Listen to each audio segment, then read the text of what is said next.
Good morning students. இன்னைக்கு நம்ம என்ன பார்க்க போறோம் அப்படின்னா எபிடெமிக் ப்ரிப்பேர்னஸ் தான் பார்க்க போறோம். ஃபர்ஸ்ட் எபிடெமிக்ஸ்னா என்ன அப்படிங்கிறது தெரிஞ்சுக்கணும். ஒரு டிசீஸ் வந்து ஷார்ட் டேர்ம் பீரியட்லேயே வந்து லார்ஜ் நம்பர் ஆஃப் பீப்புளுக்கு வந்து ஸ்ப்ரெட் ஆகுறது தான் வந்து எபிடெமிக் சொல்லுவாங்க. எக்ஸாம்பிள் பார்த்தோம் அப்படின்னா கொரோனா டிசீஸ். எபிடெமிக் ப்ரிப்பேர்னஸ் அப்படின்னா என்ன அப்படின்னா, ஒரு தொற்றுநோய் பரவ போறதுக்கு முன்னாடியே வந்து நம்ம தயார் நிலையில இருந்திருக்கணும்.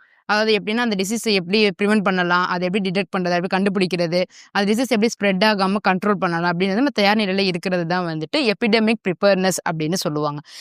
எதுக்கு இந்த எபிடெமிக் ப்ரிப்பேர்னஸ் வந்து இம்பார்ட்டன்ட், இது எதுக்கு நாங்கள் தெரிஞ்சுக்கணும் அப்படின்னு நினைக்கிறப்ப, ஒன்ஸ் வந்துருச்சு அப்படின்னா அது ஏகப்பட்ட லாஸஸ் வந்து நம்ம கொடுக்கும். நம்ம கோவிட்லேயே பார்த்துருப்போம், நிறைய பேர் இறந்துட்டு இருக்காங்க, நிறைய எக்கனாமிக் லாஸஸ்லாம் நமக்கு நிறைய நடந்துச்சு. அதுலேருந்து நம்ம க்யூர் ஆகிறதுக்கு ஹியூமன் லைஃப்ஸை வந்து சேவ் பண்ண முடியும், எக்கனாமிக் லாஸஸ் எல்லாம் வந்து ரெடியூஸ் பண்ணலாம், ப்ரிவென்ட் த பேனிக். ஒரு கம்யூனிட்டி அந்த பீப்புள்ஸ்கிட்ட வந்துட்டு அவங்க ஃபியர், அந்த பதட்டம் பயம் இல்லாமல் அவங்கள ப்ரிவென்ட் பண்ண முடியும்.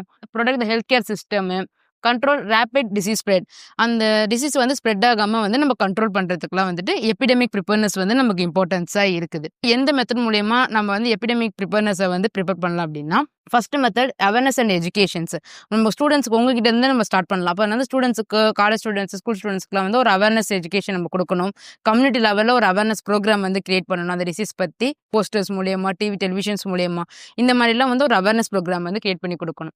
ரெண்டாவது இயர்லி டிடெக்ஷன் அண்ட் சர்வேலன்ஸ். அப்படின்னா இந்த மாதிரி ஒரு கேசஸ் இருக்கு அப்படின்னு நமக்கு தெரிஞ்ச உடனே இயர்லி ஸ்டேஜஸ்லேயே வந்துட்டு அவங்க டிடெக்ட் பண்ணி அந்த டிசீஸை வந்து மானிட்டர் பண்ணணும். அவங்களுக்கு இந்த சிம்டம்ஸ் இருந்தால் சீக்கிரமாகவே அவங்களுக்கு சொல்லி அவங்களுக்கு என்ன ட்ரீட்மெண்ட்டோ அதை ஸ்டார்ட் பண்ணிடணும். நெக்ஸ்ட் வந்து ஸ்ட்ராங் ஹெல்த் கேர் சிஸ்டம். இந்த டிசீஸ் மாதிரி இருக்குது அப்படின்னா அவங்கள வந்து ட்ரீட் பண்ணுறதுக்கு ஒரு ட்ரைனர் டாக்டர்ஸ் அண்ட் நர்சஸ் இருக்கணும். அவங்களுக்கு தேவையான மெடிசன்ஸு, ஆக்சிஜன் அதெல்லாம் வந்துட்டு அந்த ஹாஸ்பிட்டலில் வந்து அவைலபிளாக இருக்கணும். அவங்களுக்கு தேவையான அவைலபிலிட்டி பெட்ஸ் எல்லாம் வந்து நம்ம ஹாஸ்பிட்டலில் வந்து ரெடியாகவே இருந்துக்கணும். இப்போ அண்ட் எமர்ஜென்சி ரெஸ்பான்ஸ் பிளான், ஒரு கேஸ் வந்து இருக்குது அப்படின்னா அவங்களுக்கு அது இன்ஃபர்மேஷன் கொடுத்து அவங்கள ஐசோலேட் பண்ணிவிட்டு அவங்களுக்கு வந்து குவாரண்டைனில் வந்து வச்சுக்கணும். இஃப் நீடட் நம்ம தேவைப்பட்டுச்சு அப்படின்னா லாக்டவுனை வந்து இம்ப்ளிமெண்ட் பண்ணிக்கலாம். அவங்களுக்கு எமர்ஜென்சியாக வந்து ட்ரீட்மெண்ட் கொடுக்க ஸ்டார்ட் பண்ணிடுறது. ரோல் ஆஃப் ஸ்டூடெண்ட்ஸோட ரோல் என்ன இந்த எபிடெமிக் ப்ரிப்பேர்னஸ் அப்படின்னு பார்த்தீங்கன்னா, ஹைஜீனுக்காக இருக்கணும். இது நீங்கள் மட்டும் இல்லாமல் உங்கள் கம்யூனிட்டியுமே, அதாவது நீங்கள் இல்லாமல் உங்களை சுற்றி உள்ள ஃப்ரெண்ட்ஸு, ஃபேமிலிஸு, கம்யூனிட்டி லெவலில் வந்துட்டு அவேராக இருக்கணும்.